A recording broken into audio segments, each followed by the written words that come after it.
The mornings on Winslow Hill have a rhythm all their own. This one came crisp and clear, the kind of Vermont October day that tastes of wood smoke and frost. From the back porch, I could see the sugar maples holding the last of their fiery leaves, and the apple trees Dean planted when the boys were little, bowing under the weight of fruit. The old Victorian farmhouse behind me creaked in the cold. Every board and nail a chapter in our family's story. Dean had dreamed of this place long before we could afford it. We bought it on a handshake and a prayer, and I held on to it after he passed 35 acres of stubbornness and love. I patched the roof, refinished the floors, and kept the taxes paid. I raised 2 boys here, one adopted, one by birth, and did my best to give them a sense of roots even when the world seemed determined to blow us off course. I was bringing in the last of the porch geraniums when the phone rang. The name on the screen stopped me cold. Callum, lately. His calls came with a knot in my stomach. Morning. Mom, he said, voice smooth, almost too smooth. Morning. Callum, I answered, keeping mine neutral. He wasted no time. I've been thinking more about what we talked about. Selling the house and land could set us all up. Me and Serena's startup is ready to take off. We just need the capital. I gripped the phone tighter. I told you before. Callum, the house isn't for sale. A pause. Then, sharper, Mom. You're too old to understand dreams like this. The world's moving forward, and you're just sitting on all that land. The words hit harder than I expected, leaving a hollow place in my chest. I turned toward the orchard, the morning light slanting through branches Dean's hands once pruned. He kept talking, but I'd stopped listening. In that moment, I felt something shift, small, but certain, like the first crack in ice before it breaks. After Callum hung up, I sat at the kitchen table, hands wrapped around a mug I'd forgotten to drink from. His words echoed in my head, too old to understand dreams. It wasn't the first time I'd been called old-fashioned. In the early years after Dean died, I wore the label like a badge. I'd kept this house and land through winters that iced over the pipes and summers when the taxes felt like a second mortgage. I'd skipped meals so the boys could have seconds. I'd hauled wood until my back screamed, patched the roof on my own, and sanded floors until my hands blistered when the bills got too heavy. I leased out half the acreage to a neighboring dairy farmer.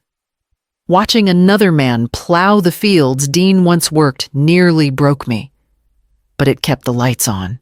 Every decision was a trade comfort for stability, pride for survival.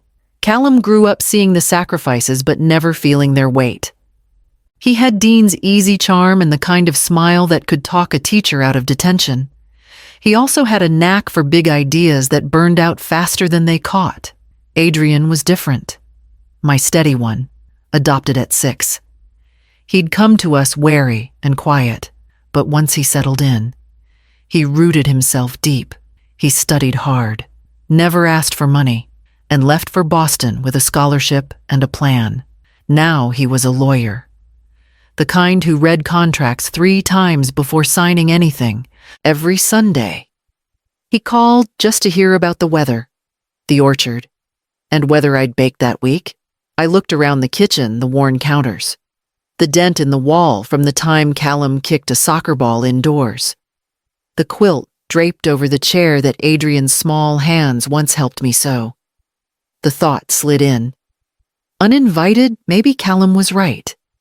Maybe I'd turned this house into a museum for memories no one else cared to visit. My phone buzzed with a message from an unfamiliar number, pulling me out of the thought. The message came mid-afternoon. Let's reconcile over coffee, no business talk. Promise. My treat. Serena. I stared at the screen for a long minute. Serena wasn't the type to reach out unless she wanted something, but the words no business talk dangled like bait. Maybe. Just maybe, she was trying to smooth over what Callum had said, against my better judgment. I replied, all right, when and where the next morning. I drove into Burlington and found the cafe. She'd chosen a place with reclaimed wood tables, Edison bulbs, and a chalkboard menu that read more like a travel brochure. Serena was already there, sitting at a corner table with a perfect view of the door. Her cream blazer looked like it had stepped straight out of a fashion ad, and her hair was pinned in a style I'd never have the patience for. She stood and kissed the air near my cheek. "Lenora, you look wonderful. That scarf is so classic." We ordered. She got something with oat milk and lavender foam. I asked for black coffee, and as soon as the mugs hit the table, the promise broke. "I know Callum and you haven't been seeing eye to eye," she began, leaning forward. "But I think we found a way to make everyone happy." From her tote, she pulled a sleek folder and slid it across to me. Inside were renderings of my property, transformed, the barn repainted and lit for weddings. The orchard turned into a wellness retreat, and a glass-walled building labeled Processing and Distribution Hub. "We'd buy the property for $900,000, she said smoothly, "but you'd still be part of it as a founding figure. Your name would be on the brand. Think of it as preserving your legacy while opening the door to something bigger." I kept my eyes on the papers but didn't touch them. "It's not for sale." "Serena," she didn't flinch, "I understand it feels personal, but transformation is part of growth." I folded the folder shut and pushed it back toward her. "And erasure is part of destruction." Her smile didn't move, but something behind her eyes hardened. "We'll talk again," she said lightly, gathering her things. On the drive home, I couldn't shake the image of her smile, bright, polished, and sharp enough to cut. 3 days passed before Callum's name lit up my phone again. I almost let it ring out, but curiosity won. "Mom," he said, his voice lighter than it had been in weeks. "I've been thinking about how things went with Serena. I don't want us to be at odds over this. How about we just sit down together? At your place. No pressure, just family." I leaned back in my chair, letting the words settle. What exactly would we be talking about? Nothing heavy. "Serena can bring lunch. We'll catch up. If the business comes up, fine. If not, that's okay too. I just want to spend time together." He sounded sincere, too sincere. I told him I'd think about it, and we ended the call with polite goodbyes that didn't feel like ours. That evening, I phoned Adrian. The minute I mentioned the lunch invitation, his voice sharpened. "Mom, that's an ambush." I didn't say yes. I replied, "You shouldn't say yes without knowing exactly what they're planning. My guess, they'll bring documents for you to sign, something dressed up as a harmless agreement. Maybe zoning applications. Maybe a preliminary contract. And they'll push you to sign on the spot." I rubbed my forehead. "They wouldn't be that bold?" He gave a short laugh with no humor in it. "You've told me yourself Callum doesn't like to wait. And Serena's not just bold. She's calculated. If they're coming to your home, it's because they think you'll be more comfortable, less guarded. That's how people get trapped." The image of Serena's manicured fingers sliding that folder across the cafe table came back to me. She'd done it with the ease of someone who'd rehearsed the move. "What do you suggest?" I asked. "First, don't sign anything. Second, if you agree to meet, let me be there. Or at least have your own lawyer ready to review whatever they bring." I hesitated. Adrian's work in Boston kept him busy, and I hated the idea of dragging him into this. But the thought of sitting across from Callum and Serena, caught off guard, made my stomach tighten. "I'll think about it," I said finally. "Think fast," he replied. "And remember, Mom, these things are easier to stop before you put ink on paper." After we hung up, I stood by the kitchen window, looking out at the darkening orchard. The branches swayed in the wind like they were whispering warnings I couldn't quite catch. They arrived right at noon. The black SUV pulling into the drive like it had somewhere more important to be. Callum was out first, arms full of white paper bags stamped with the name of an organic cafe in town. Serena followed, her smile bright enough to make me feel like I'd already agreed to something. "Mom, you look great," Callum said, leaning in for a hug that felt rehearsed. "Thought we'd bring you something special," Serena added, sweeping past me into the kitchen as though she owned the floor plan. She began unpacking containers: quinoa salad, grilled salmon, something with roasted beets arranged like a painting, and set them on my good china without asking. We made small talk as we filled our plates. Callum complimented the house as if he hadn't grown up here. Serena admired my coffee mugs, asking where I'd found them, though she'd use the same set at every holiday meal. The whole thing felt like a play, and I was the only one without a script. Halfway through the meal, Callum reached into his jacket and pulled out a thick manila folder. He placed it gently beside my plate, the way a magician might present the final trick. "These," he said, "are just preliminary agreements. Nothing binding, just to get the zoning applications rolling for our joint development." I didn't touch it. "I'll have my lawyer look at them." Serena's fork paused midair. "Of course. But the thing is, we're on a tight timeline. Permits for spring construction need to be filed this week. Missing that window could push everything back an entire year." I leaned back. "That's your schedule, not mine." She smiled, but there was no warmth in it. "We've already had the property appraised. It came in right where we expected." My stomach tightened. "You had it appraised?" Callum jumped in, his tone light, "just so we could have accurate numbers." "Mom, it's standard." I set my fork down. "Without my consent." "Technically. The assessor doesn't need it," Serena said quickly. "We just wanted to be prepared for when you're ready to move forward." "When? Not if." I pushed the folder back toward Callum. "I'm not signing anything today." The air in the kitchen seemed to drop 10 degrees. Callum's jaw tightened, but he forced a nod. "We'll give you a couple of days." Serena began stacking the empty containers. Her movements clipped, as if she were packing away more than just leftovers. "We're just trying to make this easy for everyone," she said. They left not long after, the scent of roasted beets lingering like an afterthought. I stood at the sink, watching their SUV disappear down the road, the manila folder still sitting unopened on the table. By late afternoon, I knew exactly what I had to do next. That evening, I sat at the kitchen table with the manila folder unopened in front of me. The house was silent, except for the low hum of the refrigerator. But my mind was anything but still. I reached for the phone before I could talk myself out of it. Adrian picked up on the second ring. "Mom? Everything okay?" I hesitated, my voice catching. "No. I think it's time you came home." He didn't ask why, just said, "I'll be there tomorrow." True to his word. His car pulled into the driveway before lunch the next day. The sight of him tall, steady, his expression equal parts warmth and focus was enough to ease something in my chest. We hugged briefly before I slid the folder across the table. "Read it," I said.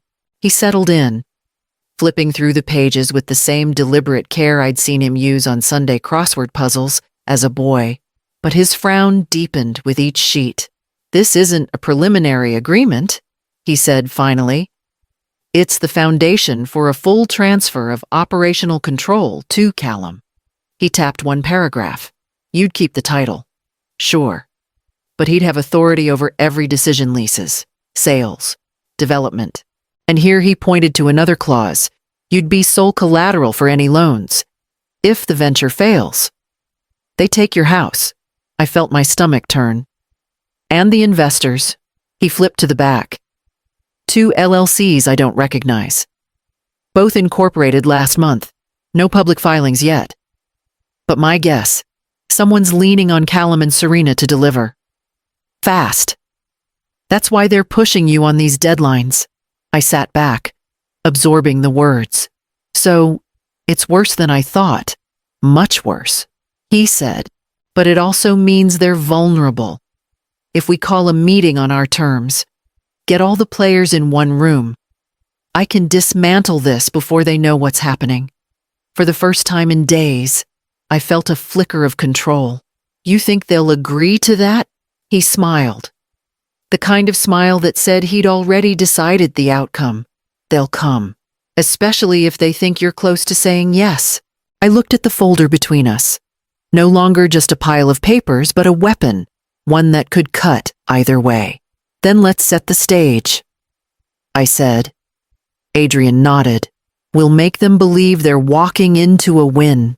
Adrian took over the dining room table that night. His laptop open. Papers spread in neat stacks. I watched him work. The steady rhythm of his typing punctuated by the occasional low whistle when he found something new. Callum's been busy, he said, without looking up. 3 LLCs in the last 7 years. All dissolved.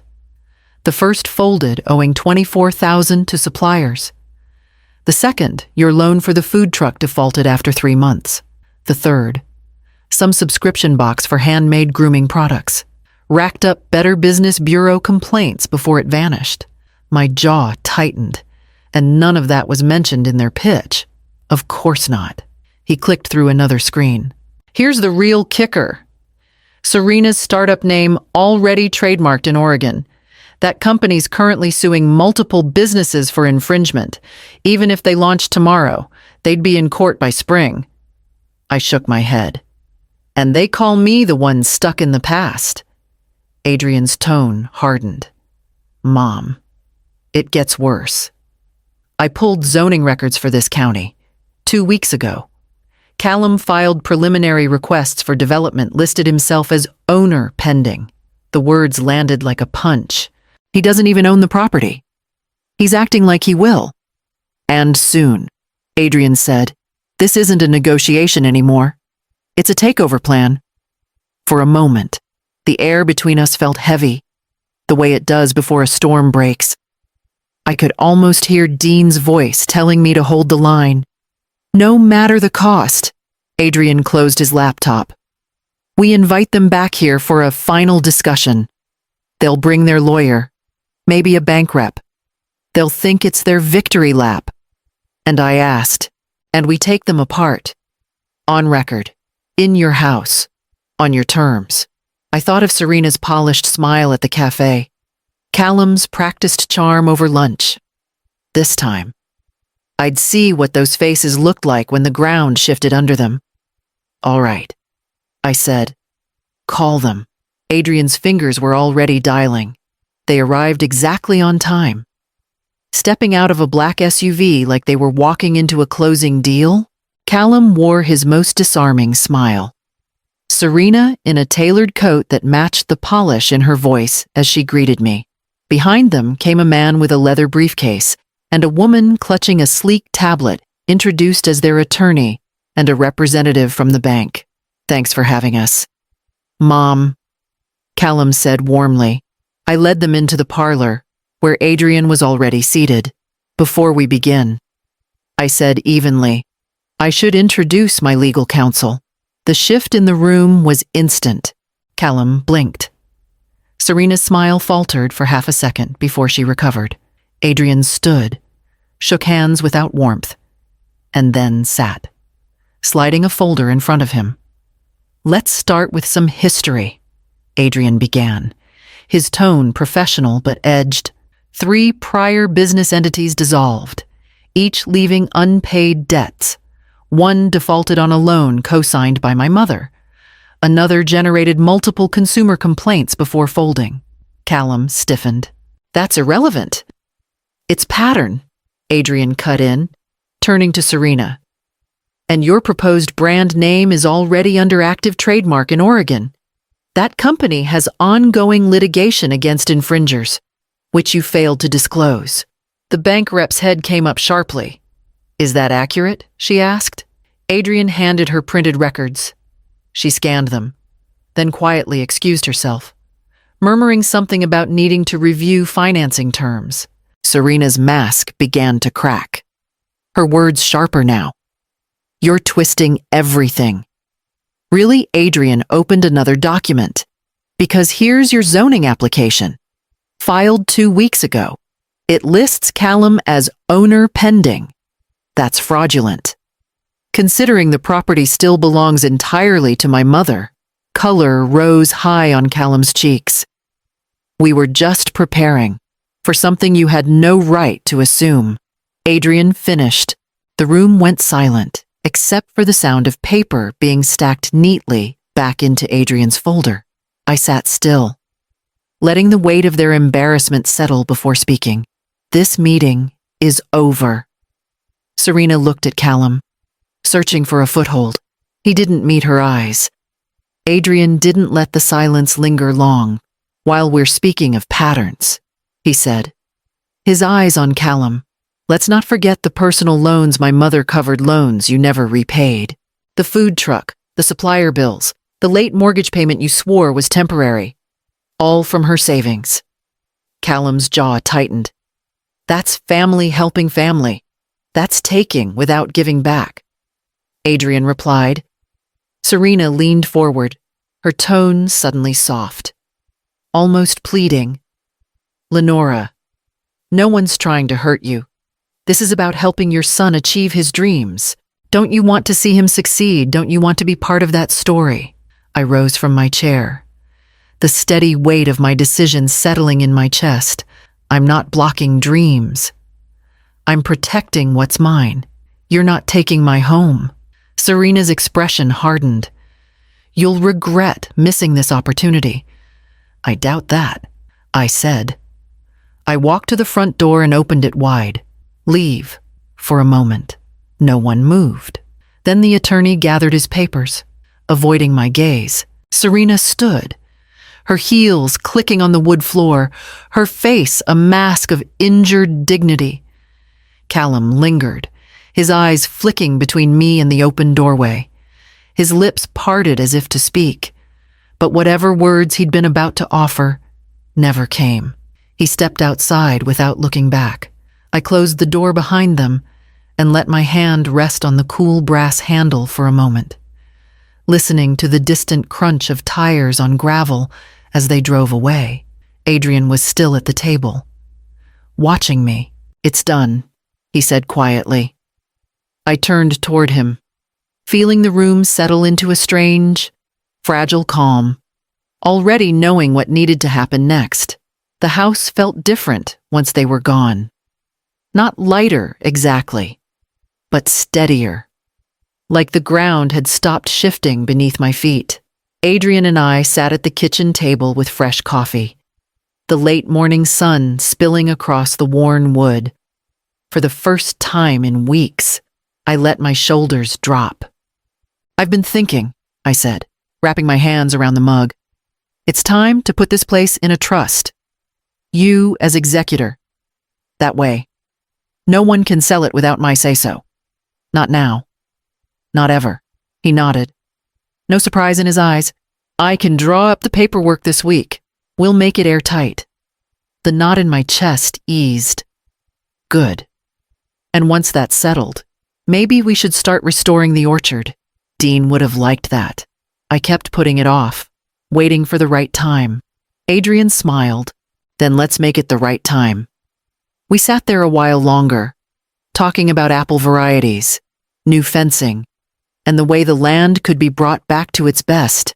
Looking at him steady, capable, already planning the next steps, I realized this wasn't just about keeping my home.